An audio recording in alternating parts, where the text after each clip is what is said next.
اس دنیا میں آپ اہل قرآن کو دیکھ لیں، خوارج کے طرز عمل کو دیکھ لیں، رافضہ کو دیکھ لیں، شیعوں کو دیکھ لیں، قبر پرستوں کو دیکھ لیں، آپ اس دنیا کے اندر ماتریدیت کے عقیدے پر چلنے والوں کو دیکھ لیں، اس دنیا میں عقلانیت اختیار کرنے والوں کو دیکھ لیں، اس دنیا میں قرآن مجید کو ڈھال بنانے والے جتنے باطل افکار ہیں، اگر آپ ان کا جائزہ لیں گے تو کوئی بھی مسلمانوں کی جانب منسوب ایسا مکتب فکر آپ کو نہیں ملنے والا ہے جو قرآن مجید کو ڈھال نہ بناتا ہو۔ لیکن ڈھال بنانے کے لیے ان کا بنیادی ہدف یہ ہوتا ہے کہ قرآن مجید کا سہارا لے کر کے عوام الناس کے بیچ میں اپنا اعتماد بحال کریں، اس کا غلط استعمال کریں، اس کا استغلال کریں۔ اس قرآن مجید کو خوارج نے اپنی عقلوں پر پیش کیا۔ اللہ کے نبی صلی اللہ علیہ وسلم فرماتے ہیں کہ یہ بڑا خوبصورت قرآن مجید کی تلاوت کرتے ہیں، لیکن قرآن مجید کی تعلیمات ان کے حلق سے نیچے نہیں اترتی۔ یہ ان آیتوں کو جو آیتیں کفار کے بارے میں نازل ہوئی ہیں مسلمانوں پر فٹ کر کے ان کی تکفیر کرتے ہیں۔ کفار کے بارے میں جو وارد وعیدیں ہیں، جو عذاب کا تذکرہ ہے، ان وعیدوں کو مسلمانوں کے بارے میں استعمال کر کے مسلمانوں کے بیچ میں نفرتیں پھیلاتے ہیں۔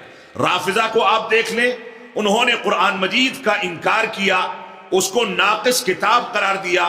شیعہ حضرات اور رافضہ کہتے ہیں کہ اس قرآن مجید کا ایک حصہ ضائع ہو گیا، اور خود صحابہ کرام نے نعوذ باللہ من ذالک اس کے اندر تبدیلی کر دی۔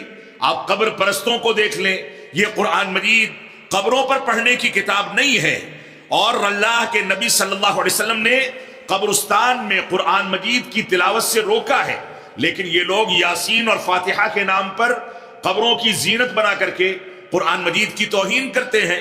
آپ اہل قرآن کو دیکھ لیں، اہل قرآن کہتے ہیں کہ حدیث کا کوئی مقام نہیں، سب کچھ قرآن مجید ہے۔ بے شمار استدلال اور بے شمار باطل افکار قرآن مجید کے بارے میں موجود ہیں۔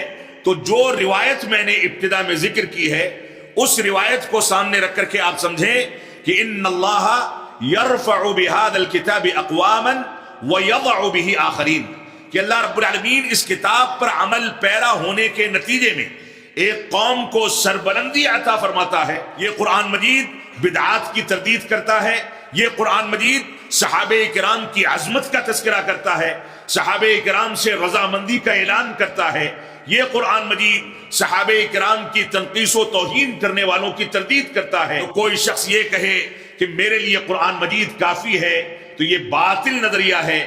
عمر بن خطاب رضی اللہ تعالیٰ عنہ فرماتے ہیں کہ عن قریب ایسی قوم آنے والی ہے یجادلونکم بالقرآن، جو قرآن مجید کے ذریعے تمہارے درمیان بحث و مباحثہ شروع کریں گے، جدال کریں گے۔ فجادلوہم بالسنن، فرماتے ہیں کہ ان کا مقابلہ کرنے، ان کے شبہات کا جواب دینے اور ان کا ناطقہ بند کرنے کے لیے تمہاری یہ ذمہ داری ہے کہ ان سے بحث و مباحثے میں سنت رسول کا سہارا لو، کیونکہ سنت رسول کا علم رکھنے والے اعلم بکتاب اللہ، قرآن مجید کو زیادہ گہرائی کے ساتھ سمجھنے والے۔ تو یہ قرآن مجید ہمارے لیے کتاب رحمت ہے، کتاب ہدایت ہے، یہ قرآن مجید دنیا اور آخرت کی ترقی کا ذریعہ ہے۔ لیکن اس قرآن مجید کو غلط افکار پر پیش کرنے والوں کے نظریات سے، ان کے مناہج سے بچنا ہماری بنیادی ذمہ داری ہے۔ اس قرآن مجید کو فہم سلف صالحین کے مطابق سیکھنا ہماری ذمہ داری ہے۔